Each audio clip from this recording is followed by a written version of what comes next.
अतुल्य भारत सीरीज़ में आप सभी का स्वागत है। मैं हूं Sandeep Maurya, ground reality podcast. अतुल्य भारत सीरीज़ में आज हम बात करेंगे आभूषणों की भूमि के बारे में।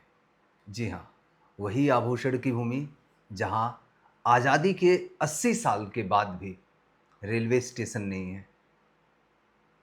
वही आभूषण की भूमि जो अपने रिच कल्चर के लिए फेमस है, जहाँ संगीत, नृत्य, हस्तशिल्प कला में माहिर होने के बाद भी आभूषण की इस भूमि का जब भी नाम लिया जाता है तो याद आती है वो खौफनाक रातें जहाँ पे किसी औरत को निर्वस्त्र करके घुमाया जाता है।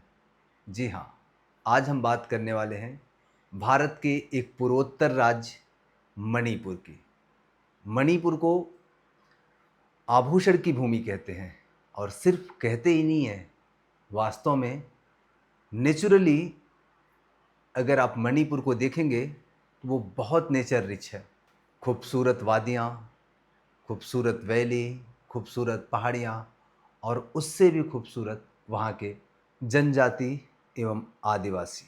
लेकिन जब भी हम मणिपुर के बारे में सोचते हैं तो हमें वो दंगे याद आते हैं, हमें वो कत्लेआम याद आते हैं, हमें वो नरसंहार याद आते हैं जो 2023 में हुए थे। लेकिन मणिपुर सिर्फ दंगों के लिए फेमस नहीं है। मणिपुर में सिर्फ क्राइम ही नहीं है। मणिपुर एक कल्चर रिच, एक धार्मिक रिच वैली है जहाँ पे मुख्य रूप से दो तरह के लोग रहते हैं।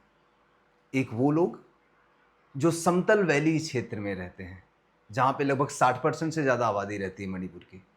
दूसरे वो लोग जो पहाड़ों पे रहते हैं और उन पहाड़ों पे लगभग लगभग 40% आबादी रहती है जो आदिवासी के रूप में रहती है।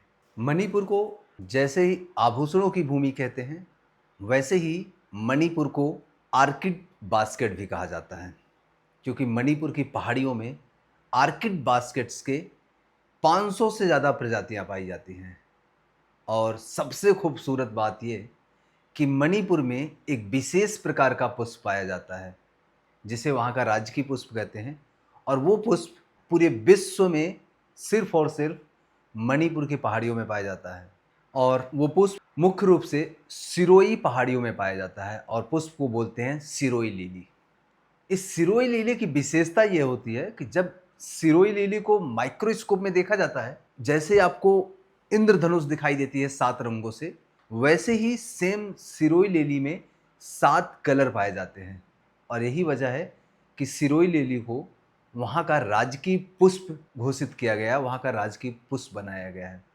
और सिरोई लिली पूरी दुनिया में सिर्फ और सिर्फ मणिपुर की पहाड़ियों में पाया जाता है।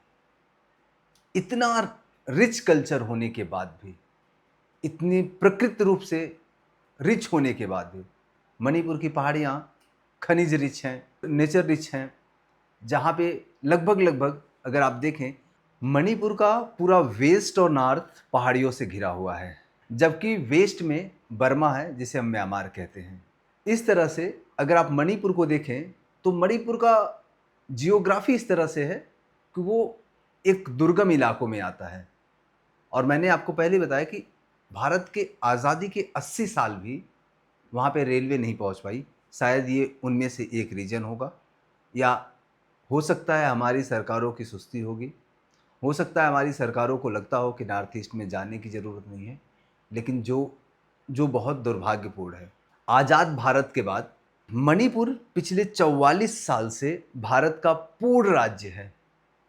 उसके बावजूद भी मणिपुर में भारत का सबसे बड़ा ट्रांसपोर्ट सिस्टम, सबसे बड़ा सार्वजनिक यात्रा सुविधा होती है, वो होती है रेल। आज भी मणिपुर की राजधानी इम्फाल में एक भी रेलवे स्टेशन नहीं है, या कह सकते हैं कि भारत के अन्य हिस्सों से आप मणिपुर की राजधानी इम्फाल रेलवे से नहीं जा सकते। अगर आपको जाना है तो या तो आप बाई बस जाइए, वो भी ऐसी सफ़र होगा जो आपके लिए यादगार बन जाएगा, या फिर आप फ्लाइट से जा सकते हैं।